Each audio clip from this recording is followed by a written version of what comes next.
Fridolin von Senger und Unterling es de esos generales de la Wehrmacht que han pasado muy desapercibidos a pesar de ser uno de los más reputados y exitosos generales Panzer, que además tenía como rara faceta la de ser un cristiano militante. Esta es su trayectoria. Nacido en 1891 en el seno de una familia pudiente y cristiana católica, su madre era profundamente religiosa, inculcando a Fridolin valores típicos de la época victoriana, lo que posteriormente tuvo una importancia enorme durante la guerra. En 1912 ingresó en la Academia Rhodes con una beca. Esta institución, ligada a la Universidad de Oxford, es el centro de posgrado más antiguo del mundo, fundado en 1903 para acoger a la élite y formar a los futuros dirigentes. Es interesante anotar que en esta institución se enseñaba la superioridad del mundo anglosajón tanto étnica como culturalmente, aceptando solo a miembros de la Commonwealth de Alemania y Estados Unidos. Senger estudió allí filosofía, economía, política e historia, y acabó dominando el italiano, francés e inglés perfectamente.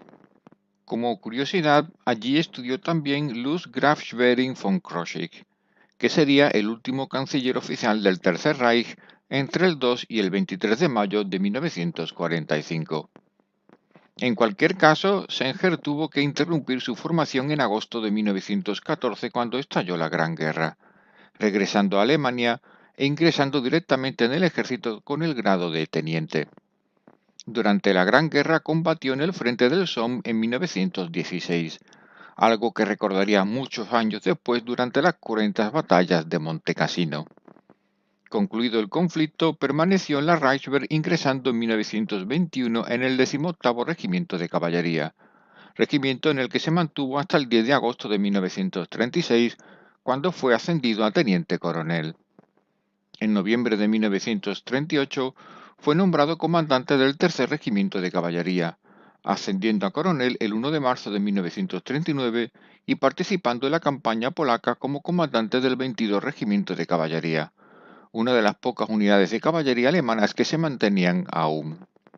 Igualmente, el 2 de febrero de 1940 se hizo cargo de la Segunda Brigada de Caballería, que dirigió durante la campaña en el oeste, y a la que se le denominó Brigada von Senger. Gracias a su dominio del francés e italiano, de julio de 1940 a julio de 1942, fue jefe de la delegación alemana en la Comisión de Armisticio Franco-Italiana en Turín. El 1 de septiembre de 1941 fue ascendido a general de división y en julio de 1942 fue trasladado a la reserva del ejército.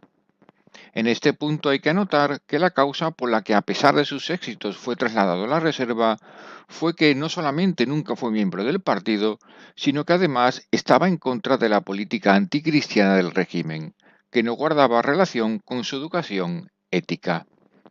Una de las razones de esto, y es muy poco conocido, es que Senger era desde hacía años miembro laico de la Orden Benedictina, que como es bien sabido, tiene su sede central en el monasterio de Montecassino, fundado en el año 530 por San Benito. Sin embargo, las acuciantes necesidades militares, especialmente en el frente oriental, le hicieron ser nombrado en octubre de 1942 comandante de la 17ª División Panzer en Rusia, concretamente en el sector de Rostov.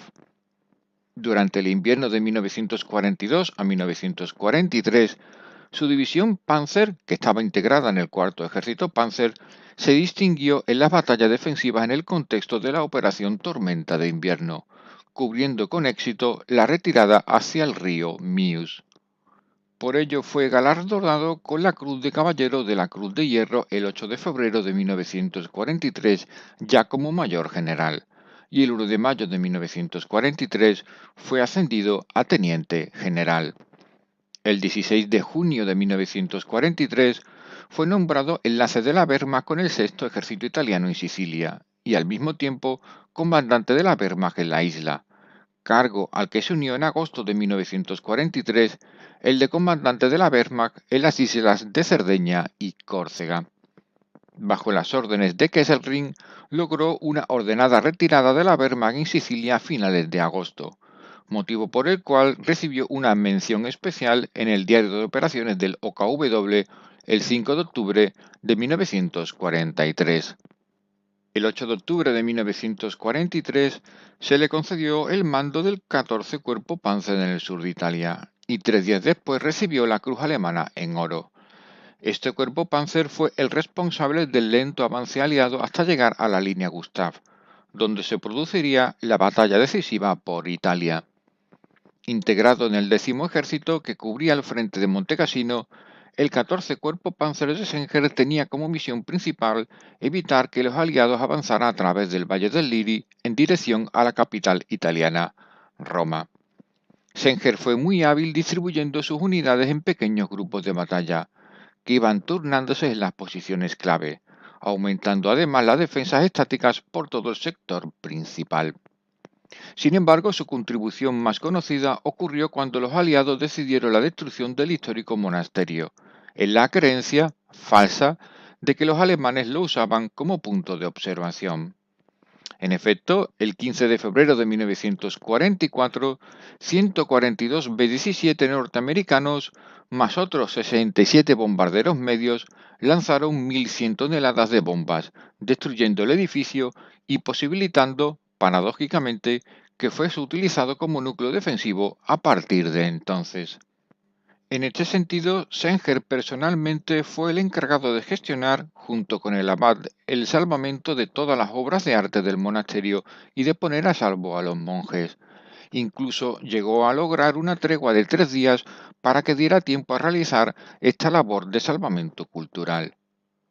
Por otra parte, la efectiva labor defensiva de Senger retrasó 4 meses el avance aliado a través de Montecassino, e incluso se le dio su propio nombre a una línea defensiva justo detrás de la línea principal en el sector de Montecassino.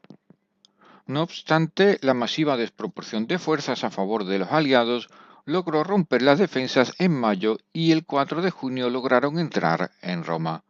Aquí Senger también influyó para que la capital fuera declarada ciudad abierta y no sufriera las consecuencias de la guerra.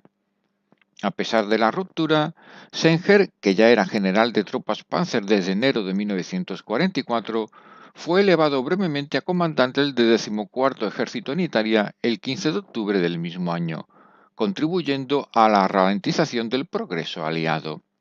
Finalmente, el 2 de mayo de 1945, Senger se rindió a las tropas aliadas en el norte de Italia, siendo tratado con suma cortesía por sus captores. Aunque se mantuvo en cautividad 2 años, fue de los pocos generales alemanes a los que no se investigó por presuntos crímenes de guerra. Tras el conflicto jugó un papel clave en la redacción del famoso Memorando Himmler de 1950, que condujo al establecimiento de la Bundeswehr y al rearme de Alemania. De julio de 1955 a 1956 fue miembro del Comité de Evaluación de Personal de la nueva Bundeswehr. Participó en el comité histórico creado por los norteamericanos e impartió conferencias en las escuelas militares estadounidenses sobre estrategia. Murió finalmente en 1963. Como católico practicante, se negó sistemáticamente a cumplir órdenes que él consideraba criminales, como por ejemplo ejecutar a oficiales italianos que habían cambiado de bando en 1943. Aunque estaba al tanto del atentado contra Hitler en 1944, precisamente por sus convicciones, nunca participó en el mismo. Aunque es poco conocida, escribió unas memorias, Guerra en Europa, que tiene edición en español, en donde se muestra no solo su trayectoria militar y combates, sino también su visión de la guerra desde una convicción netamente profesional. En definitiva, Senger fue un general admirado, que recibió halagos de Kesselring y de todos sus superiores, y que si no recibió mayores mandos fue porque era muy conocido su rechazo a la ideología del Tercer Reich, actuando siempre con profesionalidad y ética del combate. Sorprendentemente, Hitler nunca se atrevió a reemplazarlo de ningún mando militar.